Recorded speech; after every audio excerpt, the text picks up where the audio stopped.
Hi, I'm Christine from Gecko Gully. I've had a few people ask me lately about Calendly, which is at calendly.com. It's a calendar booking system, and I've got it linked up with my Google Calendar so that people can book meetings with me. I want to show you some of the features that I use. There are more features that I don't use, but there's a lot that I do use, and just how you might be able to use it in your business. If you want to have a chat with me about using it in your business, get in touch. I'll probably put a Calendly link under this just for irony, but if you want to get in touch with me and have a chat about it, that would be cool. There are a few different versions of Calendly. I believe there's a paid version and a free version.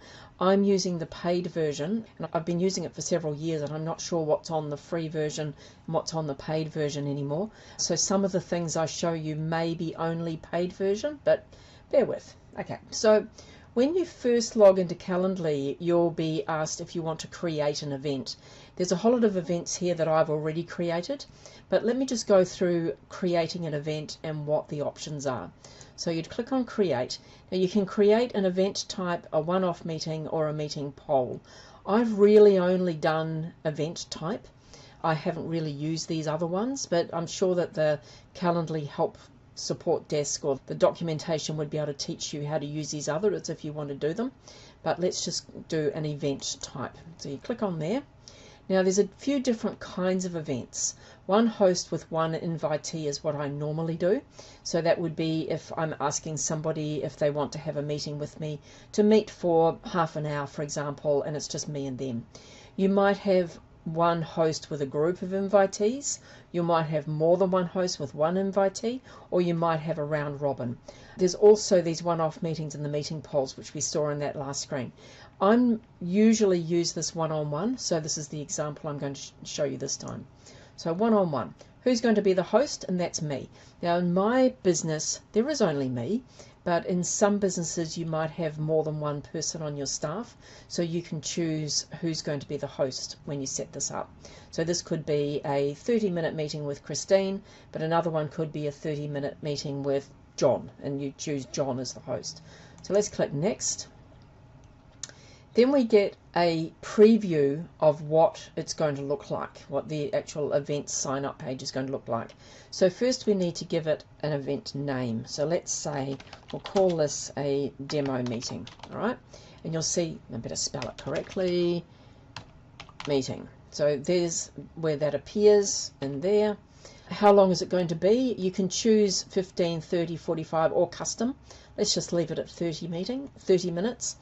And location. Now, I've got my Zoom account connected to Calendly, so you can actually give the person who's booking an option of several different, they can choose how they want to meet with you.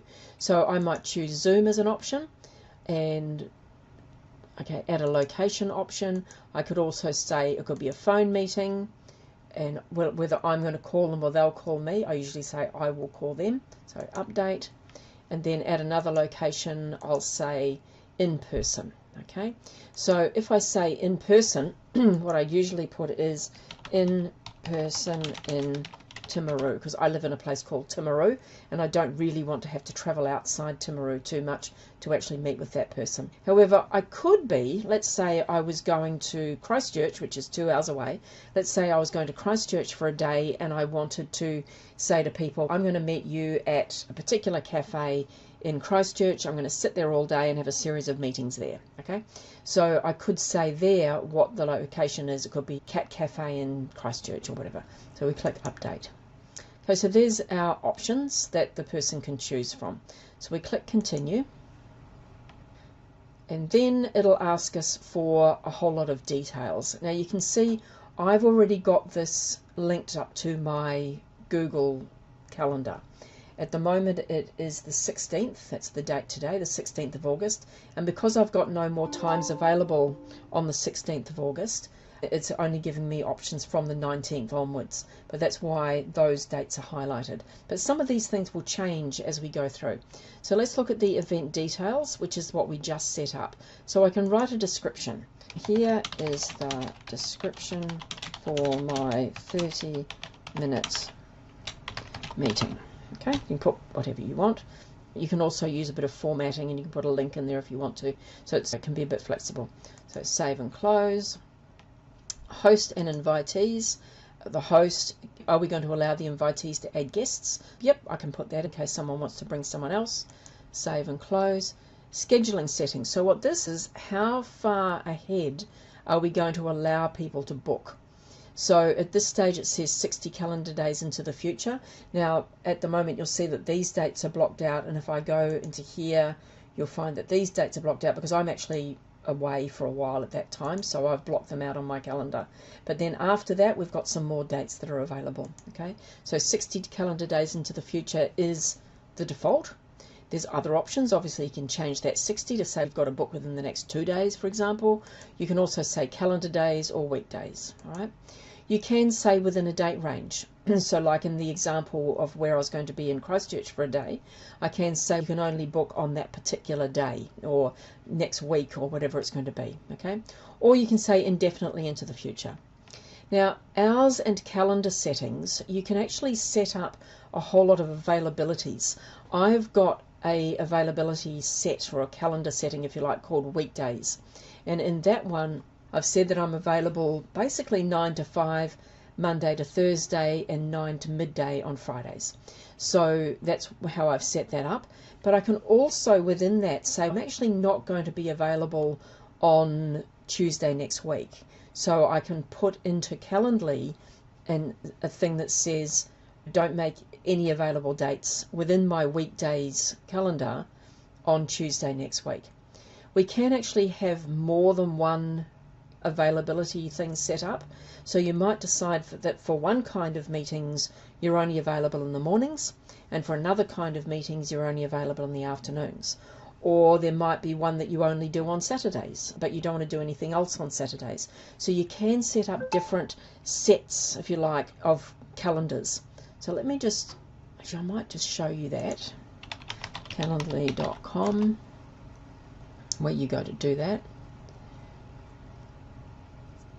It's under availability. Okay, so if I go to availability, they're called schedules. That was the word I was looking for. So you can see here my working hours schedule is 8 to 5, 8 to 5, 8 to 5, 8 to 5, 8 to 12. Okay, so that's my normal working hours. But then I decided that I was going to have a series of meetings that were only available in the 4th week of the month. So I put that in there, and that was only Tuesday, Wednesday, Thursday, Friday, and I was going to be applying date-specific hours.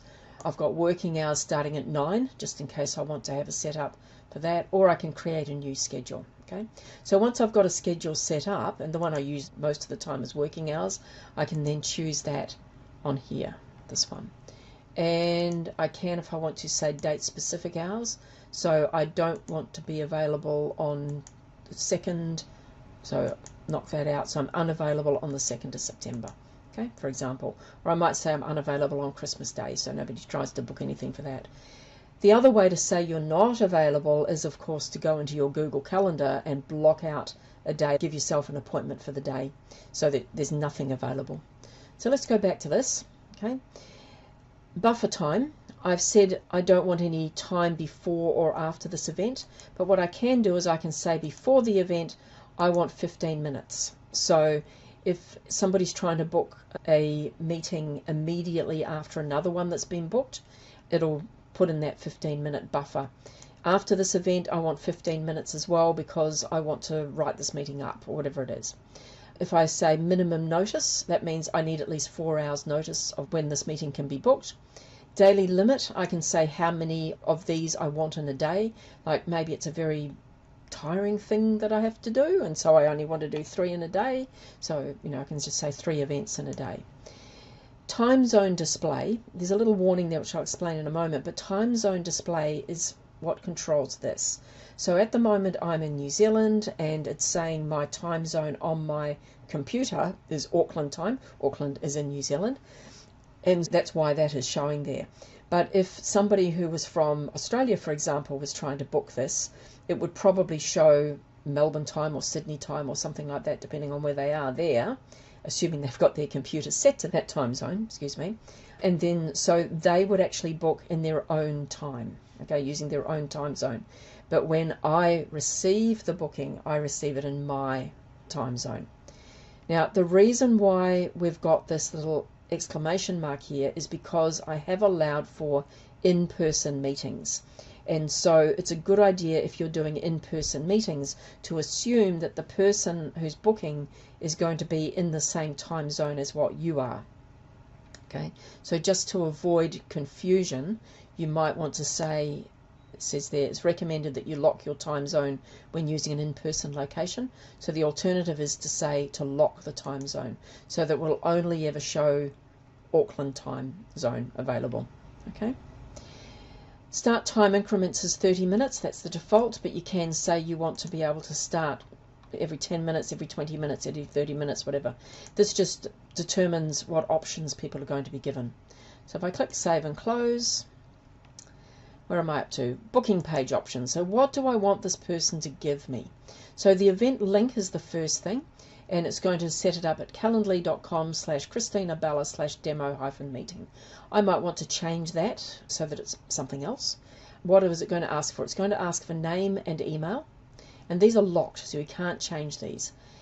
Allow invitees to add guests, and location options. So if I click on the 22nd and I say I want 3:30 p.m.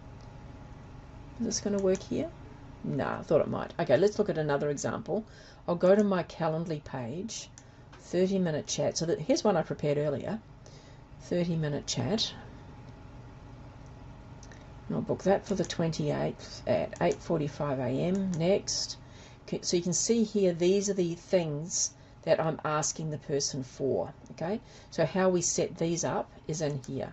So name and email, and Calendly needs the name and the email and the location. Okay, so Calendly needs to know the person's name, the person's email address, and how do they want to meet. Okay, so that's why these are locked. Allow invitees to add guests is also locked. We can't change that. We can move these things around if we want to, but let's look at this one. It says, please share anything that will help prepare for our meeting. That's that one here. Okay, so it's a box that people can fill out.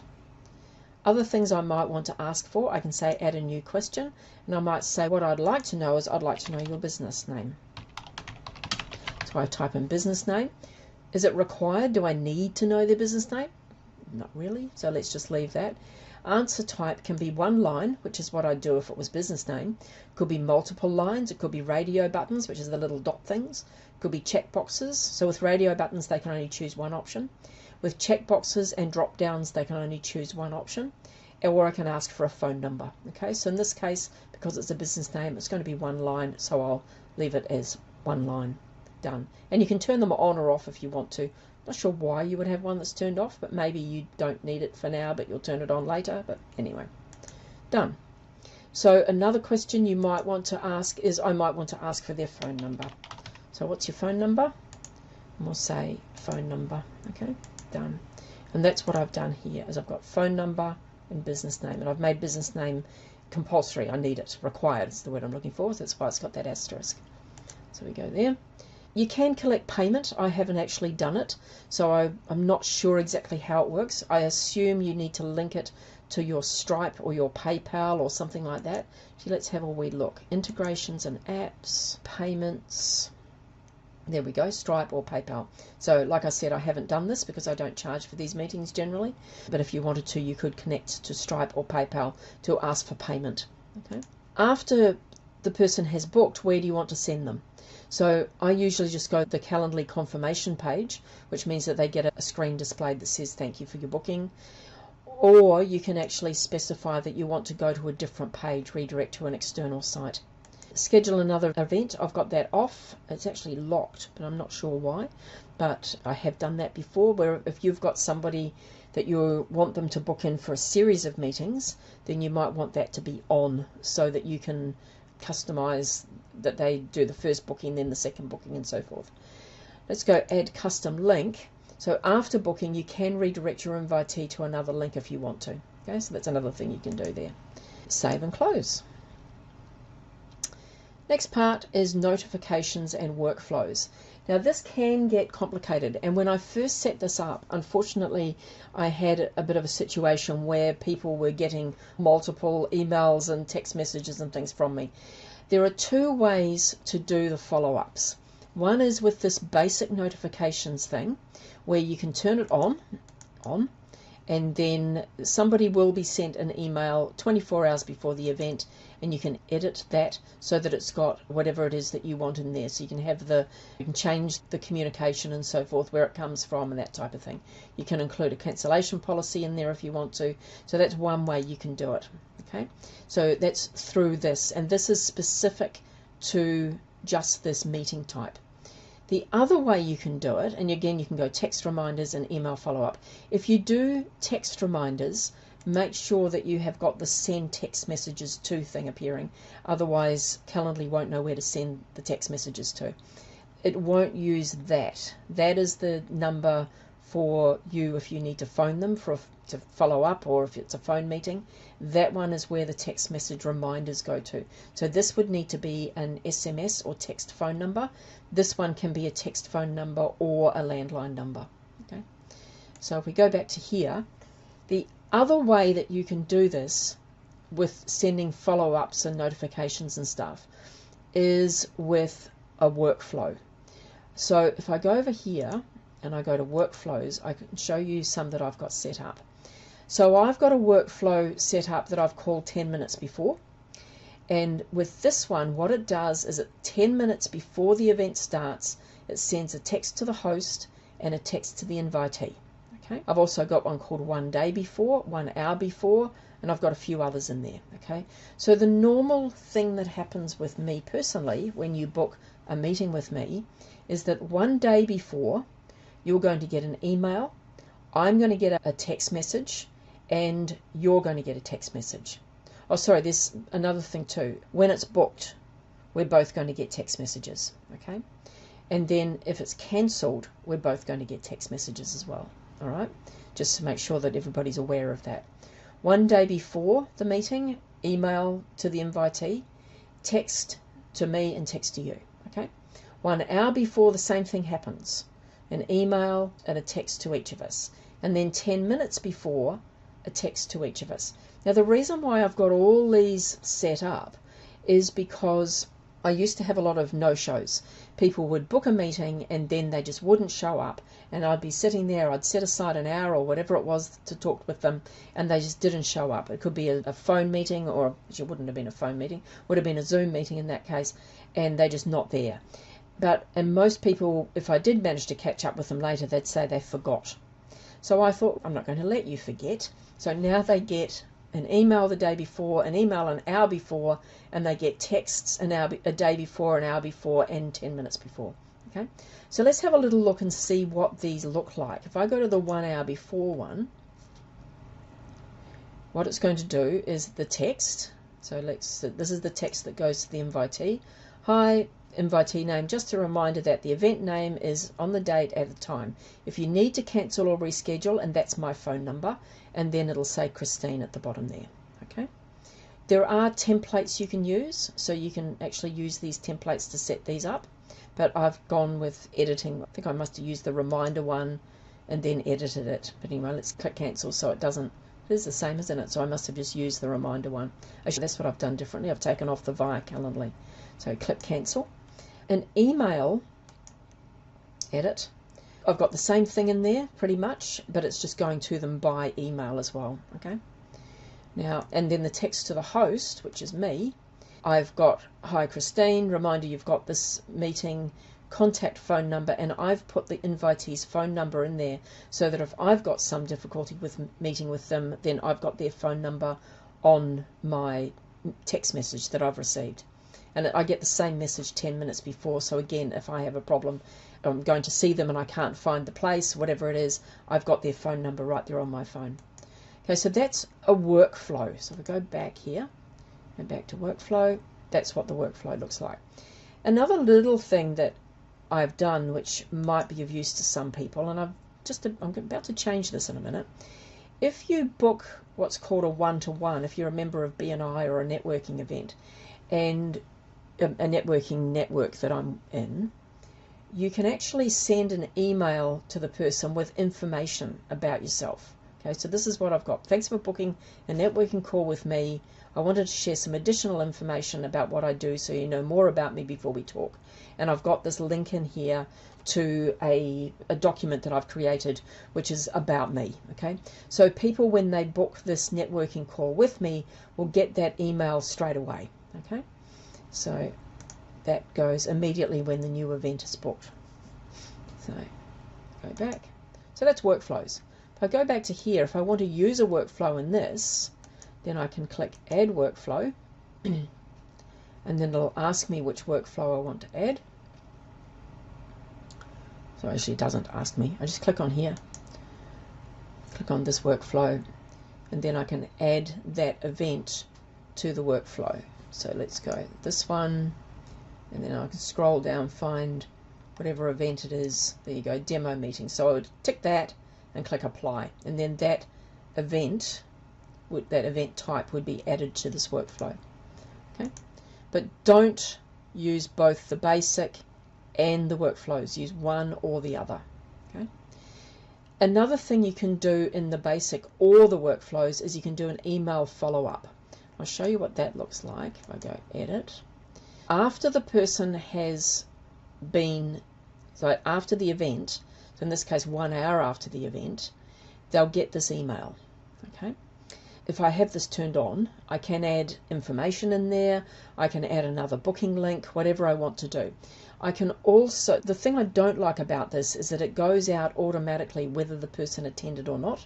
I haven't actually used this very much, so I'm wondering if there's a workflow that I could set up that says if I mark the person as a no-show, don't send out the after follow-up thing, but I'm not sure. Let's see. Okay, so let's just save and close on that. So that's your whole setup. Okay, so the next thing to do is to click done, and then here's our event here. Now everything that we have made publicly visible is going to appear on a page that Calendly sets up for you, and in my case this is the page that Calendly has set up for me. So if I look on here, I'll probably see that demo one on there. I'll just see. Yeah, so it's got the demo meeting on there. So I don't actually want this demo meeting to appear on here. So what I'm going to do is I'll go back to Calendly, and I'm going to make that one, I'll go edit, and I'm going to click on the little cogwheel, and I'm going to make it a secret one. Okay, and so now when I go to my Calendly thing, it should be not showing. Okay, so that's that. Now, so I'll show you a little bit of it in action. This is my current calendar for next week. So there's today, this is my Google Calendar. So this is next week. So what's happened here is I've got a 60-minute chat with 1 hour travel time here that somebody has booked with me, and the reason I built in 60-minute chat with 1 hour travel time is because this person is an hour away from me. So if I go back to here, I can say find me any event types which has the word 60 in it. 60-minute chat, 1 hour travel time. Okay, so this person has booked 60 minutes with me. Scheduling settings, I've got 1 hour before and 1 hour after for travel. I've said I want a minimum notice of 2 hours, so they need to know 2 hours before. I've said the time zone display is locked because this is an in-person meeting only. Okay, and I've said start time increments 15 minutes, but that's okay. And they can do it indefinitely into the future. So let's go back to here, 60 minutes in person only. Okay, so that's what that person has done. They have booked that meeting with me at 4 o'clock on Monday afternoon, and I have got an hour available before that because I've got a gap there after my meeting that finishes at 3, and so I'll be jumping in the car straight away and off I go to that meeting. So Calendly knows, because I've got that hour free, that I was available at 4 o'clock. So they've left that 1 hour gap, and they've actually penciled in, if you like, a 1 hour gap after there. So I'm not actually available later than that, but if I was, they would not be able to book anything before 6 o'clock. When I go over here, you can see I have reserved here time to meet with my client Nick from 9 till 12, and then Taylor has booked a 30-minute one-to-one, which is a Zoom meeting with me. I must have set at some stage so you have a 30-minute buffer after that, or maybe I'd set a 30-minute buffer before that, but maybe I'd set a 15-minute buffer and there was only 30-minute meetings available. Then I've got a gap after that, and then I go out to see my client Alltech from 2 till 5. On Wednesday, somebody else has booked me that 1 hour travel time thing. So what this has done, this is at 10:30, so Calendly knows that I'm not available between 9:30 and it'd be 12:30. Okay, so if I was to have a look at what is available, then it would have that hour before and hour after blocked out, because that's that same one before. This one here, 60-minute chat that I've got on Thursday the 22nd, this man Trevor is actually in Timaru. So I think I might have 15 minutes each side blocked out for that, but that's why I've been able to slot that one in there. Okay, so basically what happens is when you go to, let's go back to here, and we'll go back to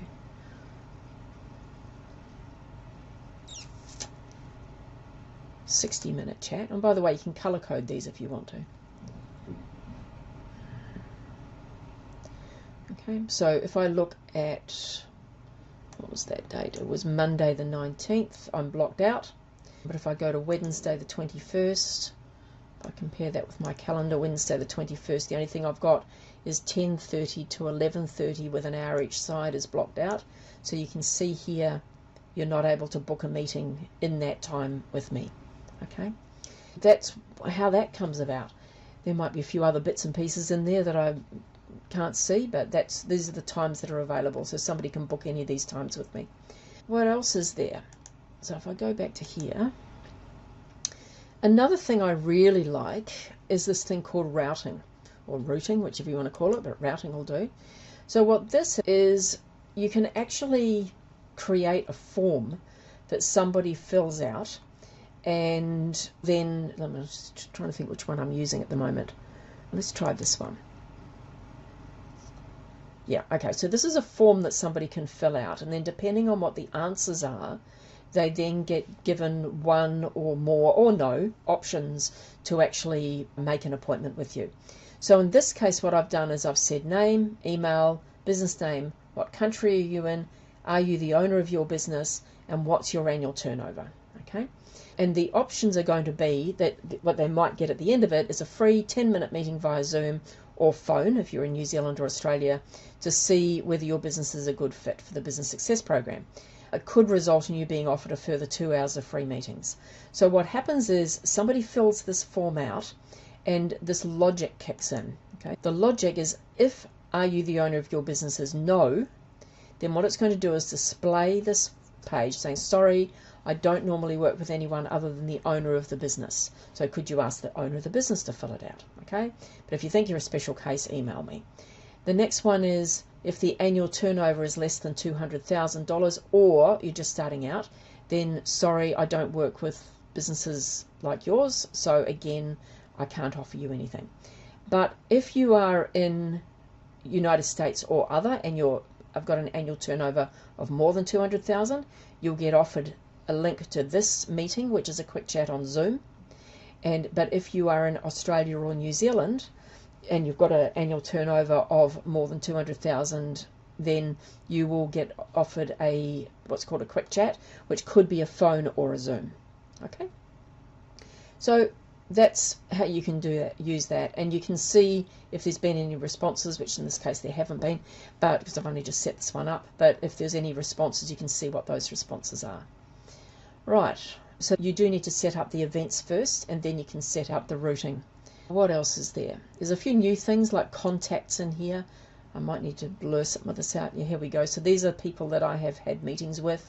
There's lots of them. It does keep all the information about all the people that you've had meetings with, including when the last meeting was, and it'll allow you to book a new meeting or to share your availability with that person. So I haven't actually used this very much because it's a fairly new feature, but it's really cool if you think, oh, what was that person's contact details? Then you can actually find them in here. Meetings will tell you what meetings you've got coming up. So these are the meetings I've got coming up between now and the end of August, so basically in the next week. It'll also tell you past, so the meetings you've had in the past, if you want to look up and see, well, when did I have a meeting with that person? So you can go as far back as you want. You can see all your meetings that you've had in the past, or you can say on a date range. I've shown you availability, I've shown you contacts, workflows, integrations and apps is you can integrate with all these different things. I use very few of these. The main one I would be using would be Google Calendar, which is here. You would need to set it up to link to your calendar, whichever one it is you're using. So we've got all these different things, but if you get one, you can come into this and have a look. I also link to Zoom as well. You can embed a booking page on your website, which I've done, and then these are the most common ones. Sorry, these are all the integrations, but you can say the most used ones are these ones, or you can just say I'm only interested in sales and CRMs, that sort of thing. Okay, so that's about it. You will need to set up a few parameters like what's your name and put in a picture and that sort of stuff when you first set it up, but that's all stuff that you only need to do once. That ended up being quite a long video, didn't it? Anyway, that's a rundown of how I use Calendly. And like I said, if you want to have a chat about it, or if you want to have a chat about how you can speed up your business by using something like Calendly, or just you're having trouble with your business and you want to have a chat about it, get in touch. I will actually put a Calendly link underneath this, and I might put that workflow one, that form one, so that you can fill it out and see how that looks. Okay, that's it. Have fun. Bye.